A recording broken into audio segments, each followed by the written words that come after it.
That's why Mustang Medic has these 3 points. We need to listen to each other.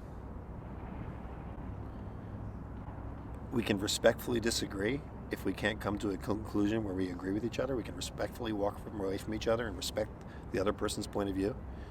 Whether it's completely polar opposite of yours or you completely disagree with it, okay, I respect it. That's your point of view. I don't agree. And 3, and it sounds like a Beatles song, but we can all love one another. Right now, this is the Beatles song.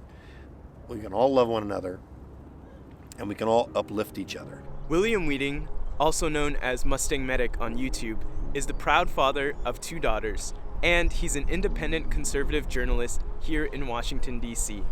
He shares his observations in the U.S. Capitol with followers from all around the country.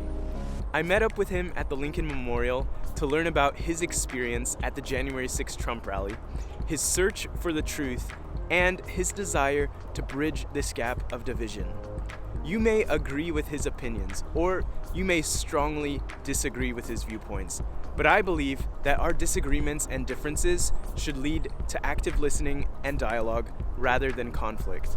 So I'm stepping up and inviting you to listen to understand. I can say this officially. I am from Washington, D.C. From Washington, D.C. now. Hey. That's it. I'm no longer from New Jersey, but I'm still just a guy with a cowboy hat from New Jersey. Well, you were born and raised in New Jersey? For the first 21 years of my life. Then I was in Philadelphia for 10. Then I was in Hollywood, Los Angeles for 25. And then 7 years in Palm Springs.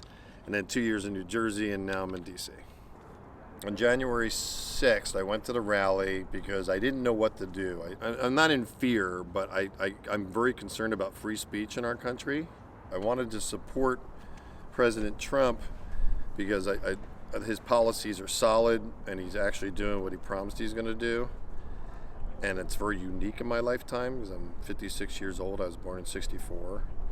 And when we had a president that was actually doing what he said he was going to do, and he was bringing up the middle class and the lower class, and the upper class was not growing. I've never seen that before. So I was in shock. And, we all know what the names they call them and all this stuff. But straight up, we all have dirt in our lives. We all, I'm doing an interview with my glasses. I hate that. Anyway, I just realized I'm doing an interview with my glasses. Oh, you look great. Don't worry. Yeah, I look great. When he was doing his policies, when he was doing what he did for Israel, as a Christian, we recognize the Jewish people as the chosen people, and we're all Gentiles, the rest of us, which I'm one of them, and we are all very, as a Christian, we're to support the chosen people, which everybody hates to hear chosen people, and it drives them crazy. But we're all the chosen people, every one of us. Gentiles is everybody else. But Jesus Christ was a Jew, and he also was, I straight up, he died for our sins. Some believe that, some don't. And when he supported it by putting the was it the consulate? What was it? I think the embassy. Embassy, thank you. The embassy in Tel Aviv to Jerusalem, right? He recognized it. And like I said to you before in the B-roll you were shooting, how many presidents? Bush Sr., Bush Jr., Clinton, Obama, all said they were going to do it. I don't know if Bush Sr. said it, but I know Bush Jr. said it. I know Obama said it. I know Clinton said it. And they never did it. They didn't keep their word. They get in, they're president.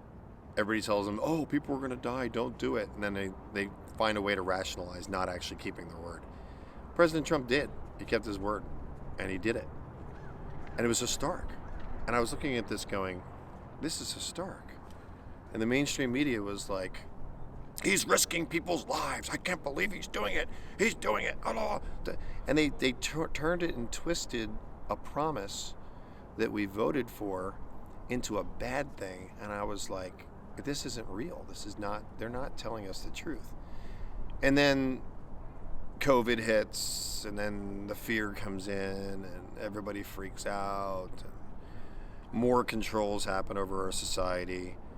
And then when they started separating everybody, and I had dealt with depression in my past, and I realized the dangers of isolation, I saw that we were losing our freedom of speech. And then when I saw what happened with the election, I realized that our vote doesn't count anymore. And maybe it hasn't counted for years because it's been going, the vote's been manipulated for years and years and years, probably since Kennedy, from what I understand. And, okay, so my vote doesn't count anymore. I can't tell somebody that I support President Trump's policies without getting screamed at that I'm a racist, which I'm not. And if you look me up, you'll see what color my wife is and all that stuff. And plus I'm an evangelical, which makes me a minority in most churches because a lot of evangelicals are black, and so I'm used to being a minority, even though I don't look like one. So I have different perspectives.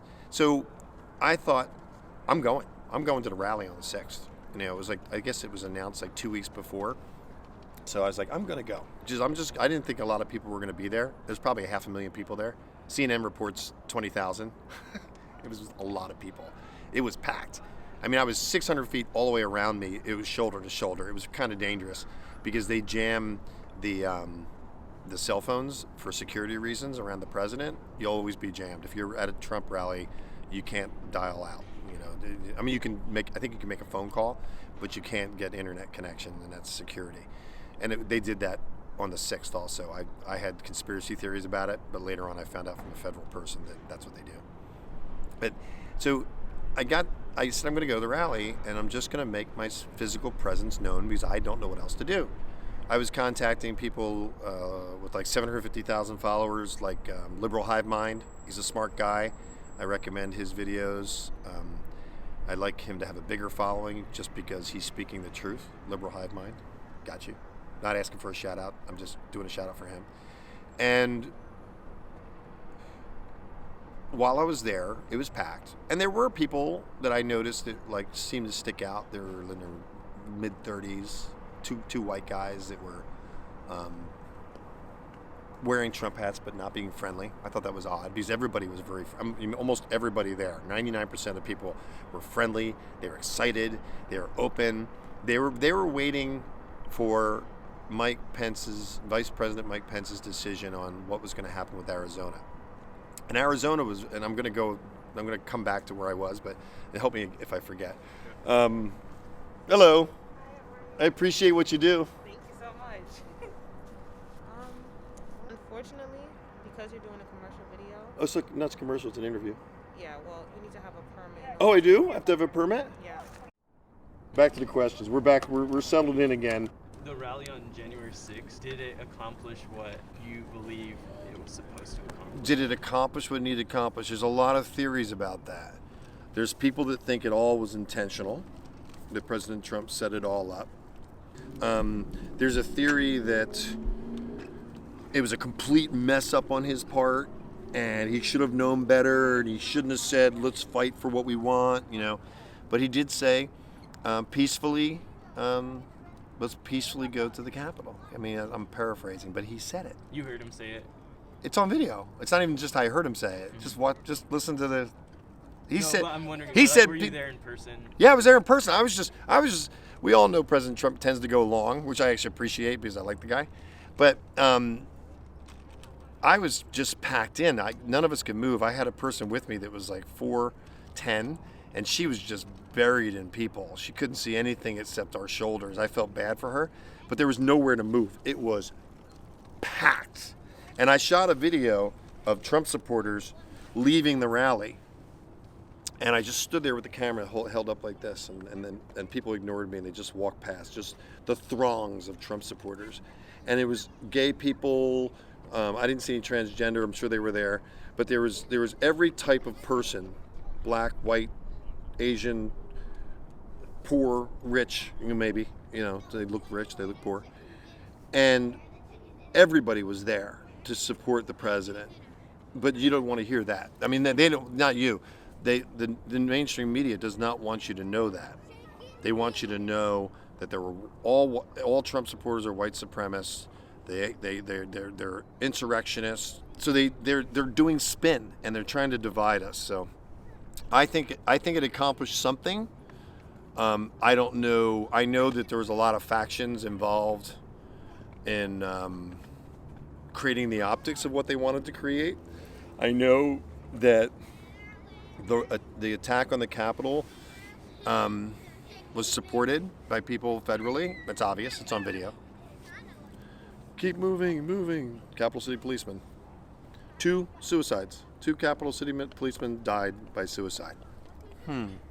Things that make you go, You know what I mean? Did they die of suicide, or did they know too much? Who knows? I'm not that guy that's going to say that I know what's going on, because I don't.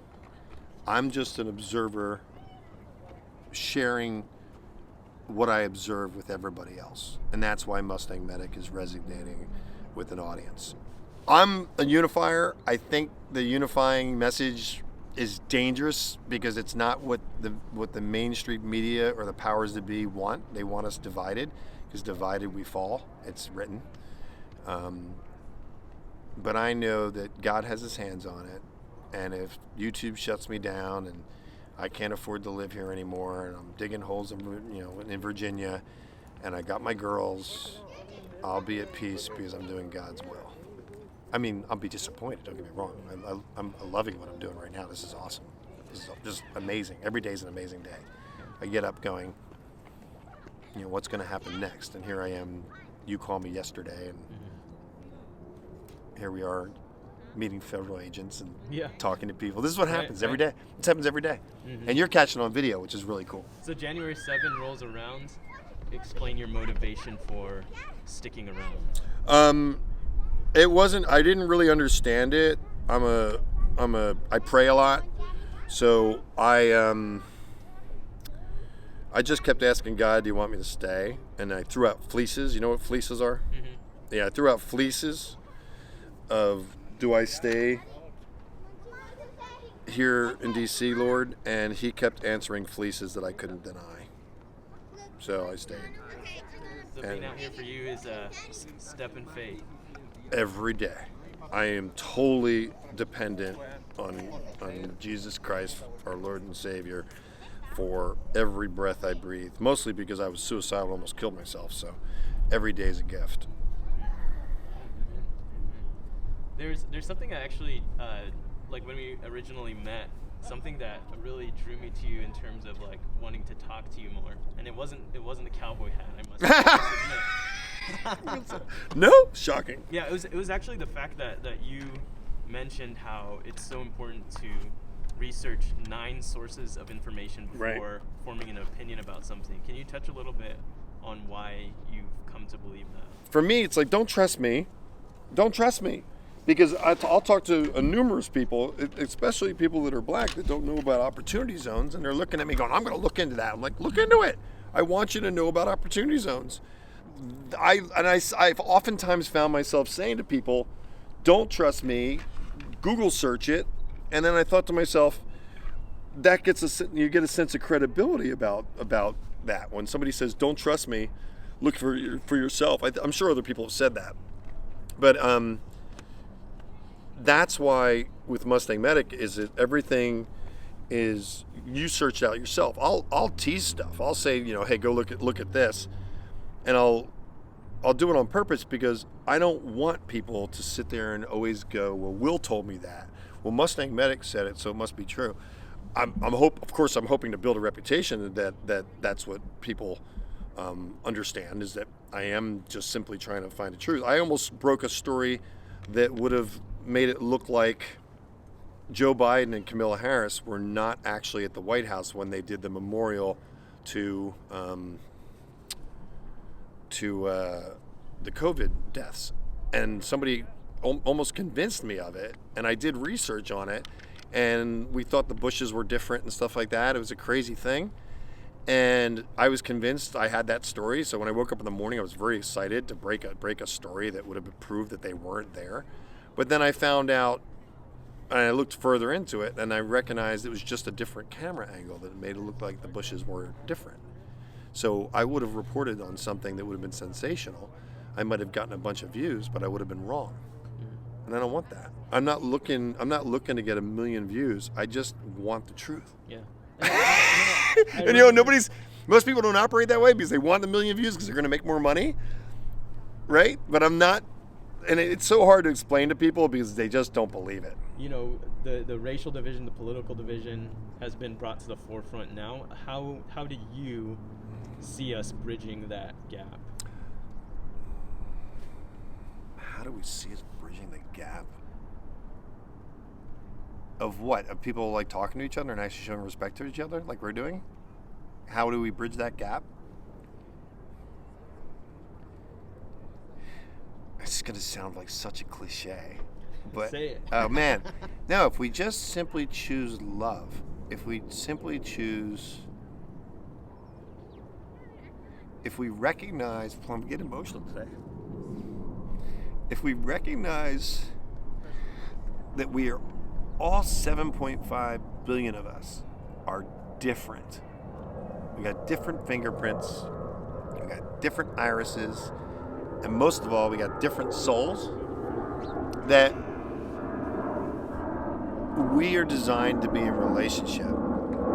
And it's never been more apparent as it has in 2020, now 2021. The isolation has been never in the history of humankind, I'm going back, Greeks, Romans, have the healthy ever been quarantined. And now we're accepting quarantine. We're accepting stay at home.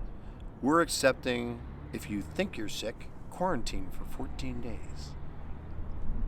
If you walk around without a mask on, especially in DC, you're a super spreader because you're being irresponsible. There are politicians that have said that it's attempted murder for not wearing a face covering. We are being controlled and we're losing our freedoms, and we are allowing it to happen. And isolation into depression is a slippery slope. And when we start telling people what they can and can't say, what's hate speech in their version, we're losing our freedoms and we're slowly slipping into socialism, which ultimately will be you and I not being able to do videos sitting right here. We'll be risking being put in jail for what I'm saying right now could put me in jail easily in China. Easily. There are internment camps. There's forced labor. This iPhone. Where'd I The put one my- on the camera. No, I'm a hypocrite. I bought an iPhone. It was built by somebody probably making $1 a day in forced labor, and we want to ignore that. Apple's a $2 trillion company. Why is Apple a $2 trillion company? Because they're using forced labor in China. Why is the NBA willing to propagate all the messages of BLM, Black Lives Matter, and put it on their courts? Because they want to divide us. Because they know the Black Lives Matter movement angers white people, and the Black Lives Matter people are angered themselves. So with all of that going on, it's division. There are good people that are Black Lives Matter people. I sound like President Trump when he said there's some good people on both sides. There's good people everywhere. We are all individuals, and if we start saying "you people," like people have called me because I support President Trump, "you people," and when you say "you people," you are doing a broad swath of stereotyping, which is racism. So there's no such thing as reverse racism. Racism is if you group a group of people by their color, their skin, or if they're rich or they're poor, if they've got 100 followers or 14 million followers, you are doing a stereotype of a person, and it's not down to the individual. We are all created by God, so we're all related. It doesn't matter if you're Asian, if you're dark black skin, light black skin, pasty white, or kind of tan. We are all children of the Most High God. So,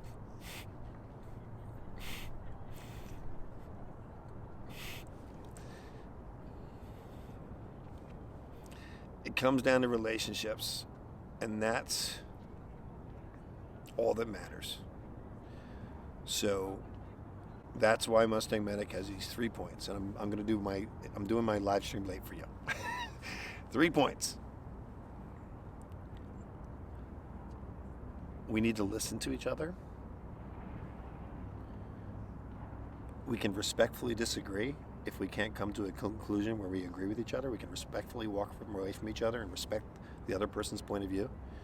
Whether it's completely polar opposite of yours or you completely disagree with it, okay, I respect it. That's your point of view. I don't agree. And 3, and it sounds like a Beatles song, but we can all love one another. Right now, this is the Beatles song. We can all love one another and we can all uplift each other. Because ultimately, if I say to you, hey, I like your shirt. That hat makes you look good. I like your clothing. Of course, the guys know if you tell a woman she's got pretty shoes, that always works well too. But you'll feel better about yourself if you simply uplift somebody. Because if you sit them and call them an idiot or whatever curse word you want to call them, you walk away miserable, the other person feels attacked, and nobody benefits. It's really quite simple, and that's what Mustang Medic is about. And the last question I want to ask is a question that I ask a lot of people when I do my interviews. It's, what is something beautiful that's happened in your life recently? What is beautiful that's happened in my life recently?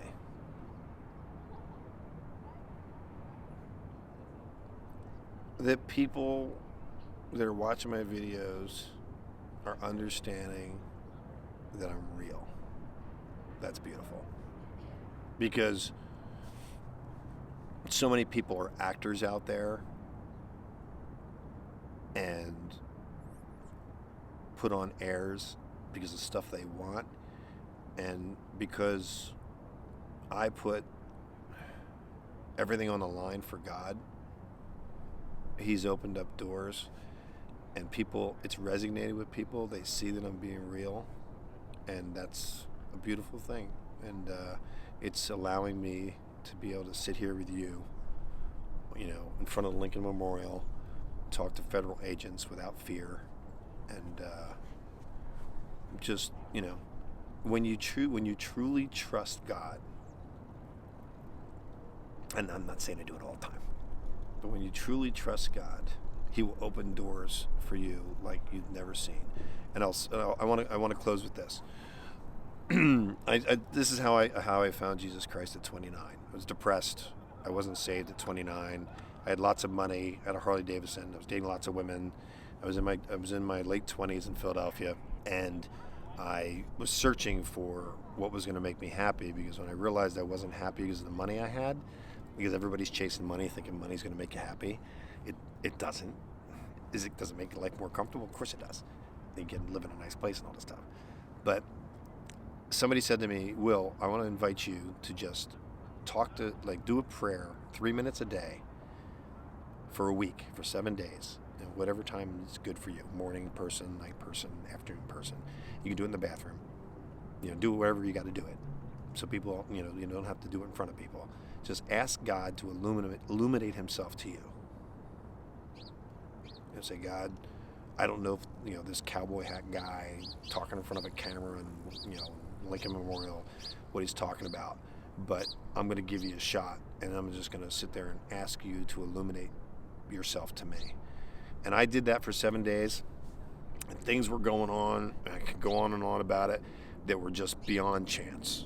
It was a miracle after miracle, and it got to a point where I couldn't deny that it wasn't by chance. And that's when I had the mustard seed of faith that allowed me to go through the rest of my life, knowing that I'm not alone. Do I get lonely? Do I get depressed during them as a Christian? Of course. It's life. It doesn't fix everything, but when you know that you are where you're supposed to be, and God has you there, it's the joy that Paul talks about. Paul wrote 75% of the Bible, the New Testament. And you can have peace in the midst of all circumstances. I'll be tested. Trust me. It's coming. I don't know what it's going to be. But I know that we're in a great spiritual awakening in our country. Boy, I'm so emotional today. But I must be tired. But it's going to be okay. God has this. We serve a mighty God. And there's blessings in the persecution. Because I think it's going to get, my prediction, I could be wrong, is it's going to get rougher before it gets better. And I'm not just talking about gas prices either.